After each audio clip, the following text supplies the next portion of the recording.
Action.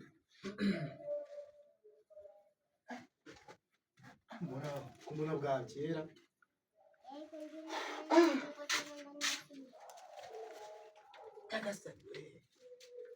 ewe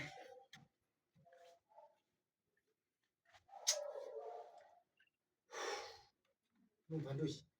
Madamu, madamu,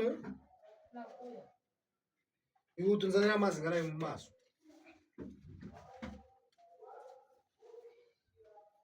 Nawe uba watinze, nicyo kibazo cyawe. Nawe tumeze bite? Nta kibazo. Sheri wanjye ndagukunda pe, ndagukunda. Pose. Ndagukubita. Sheri, vipi? Waramutse ute bibi? Wazumwe. Oh, Sheri. Good morning. How are you? Vipi? Waramutse neza? Cyane neza. Komeza no kuba umwana mutoya. Ndishimye cyane kuba mfite Sheri nawe. Basi maze ngarabe mu maso, bawicaye maze ngarabe mu maso. Sibyo? Ndaje baby. Ndaje. Pause. Sheri ndaje. Okay. Uliona mtu hewa sikia tena lugha yake. Mbona ikawa? Ndaje. Sheri urabizi ndio ukara bari ikibazo ndaje.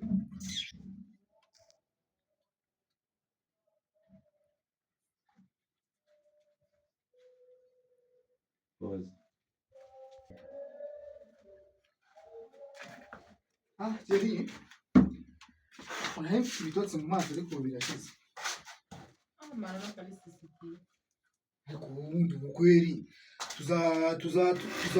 tuzayatuvuguru. Mimi nasema mlembo wangu vipi? Na urabizi nanjye nyine Gikongo ndakeye gake nyine ndagerageza. Rero Sheri, mukunda. Nataka njyewe nawe tukwe mutu mu moya. Urabona ibintu by'inaha ni ikibazo. Tujye turya utuntu turanga gake. Niba ari ukurya turya utuntu duke ibintu bimeze nk'uko. Urabona ubukene? Najaga mwanjo ko naongea. Nasikia kimwa mimi kabisa. Sasa useme Swahili.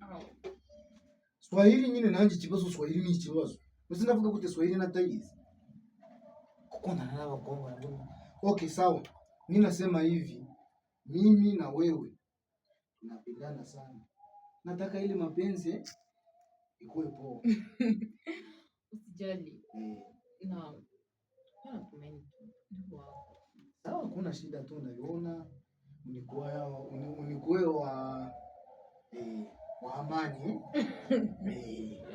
Twigisha ariko Gikongo, mayana bunzi Gikongo. Yigisha mo gake nyine.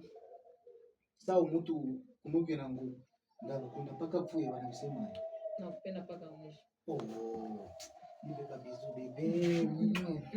Vile tu njoo ginzi nilikuwa nataka. Sasa Sheri wangu, kesho mimi nataka nikutirie kwa business ya kuwa unachuruza makala. Si vitakuwa yuko fresh. Ndio. Kuwa unachuruza makala, ukipata mili shule tunaitumikisha mili. Sawa. Sasa leo nenda piga mili. Nenda niletea chakula upige na. Sawa Okay. Nakupenda. Nani? Okay, Sheri yangu. Ngoja rudia kidogo Sheri yangu. Acha nipika hapa baby. Nakupenda. Okay.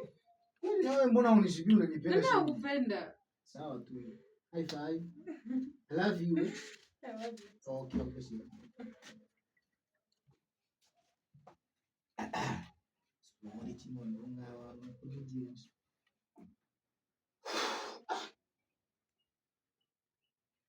Kundo uzatujugunya ku gasi. Ngeze no mu wako. Pause.